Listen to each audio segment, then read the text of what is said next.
Industri otomotif nasional tengah berada dalam tekanan berat seiring melemahnya daya beli masyarakat. Hal ini terlihat dari data penjualan kendaraan yang mengalami penurunan tajam pada tahun ini.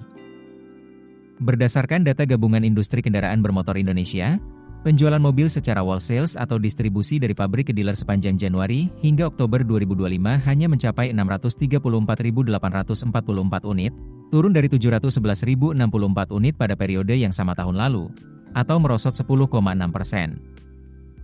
Penjualan retail juga turun 9,6%, dari 731.113 unit menjadi 660.659 unit.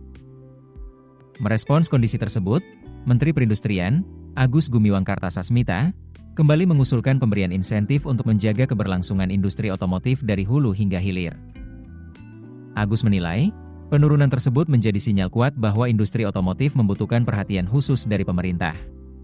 Menurut Agus, sektor otomotif memiliki peran strategis, baik dalam penyerapan tenaga kerja, kontribusi ekonomi, maupun keterkaitan rantai pasok industri. Ia menjelaskan, industri otomotif memiliki backward dan forward linkage yang besar, sehingga penurunannya akan berdampak luas pada industri pendukung maupun sektor turunan. Karena itu, ia menilai pemberian insentif atau stimulus sangat diperlukan agar penjualan tidak makin turun. Kemenperin menilai indikator paling mendasar untuk melihat kesehatan industri otomotif adalah penjualan kendaraan ke pasar, bukan hanya pertumbuhan segmen tertentu atau besaran investasi. Menurut Agus, pasar yang melemah secara simultan dapat mengancam utilisasi pabrik, menghambat investasi, dan berpotensi memicu tekanan terhadap lapangan kerja, baik di industri perakitan maupun komponen. Maka itu, perlu insentif pemerintah yang diharapkan dapat membantu dari sisi permintaan maupun sisi penawaran. Agus juga menyampaikan bahwa tim di Kemenperin sedang merumuskan skema insentif yang relevan dan diharapkan mampu menjadi solusi atas tekanan di industri otomotif. Merujuk data Ditjen Industri Logam, Mesin, Alat Transportasi, dan Elektronika, penjualan wholesale sepanjang Januari hingga Oktober 2025 sebanyak 635.844 unit, turun 10,6% dibandingkan periode yang sama tahun lalu. Produksi kendaraan juga turun menjadi 957.293 unit, dari 996.741 unit pada periode sama tahun 2024. Pelemahan paling dalam terjadi pada segmen kendaraan yang menjadi tulang punggung industri otomotif nasional. Segmen entry level anjlok 40%, segmen low turun 36%, dan segmen kendaraan komersial merosot 23%.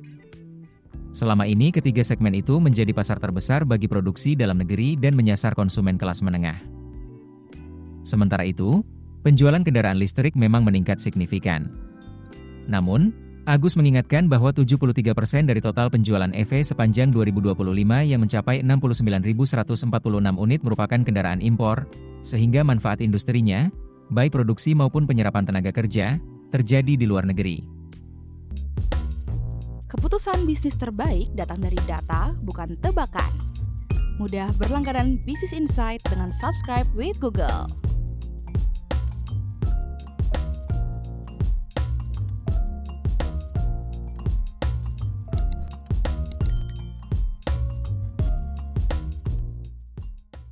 Download aplikasi Kontan sekarang di App Store atau Play Store.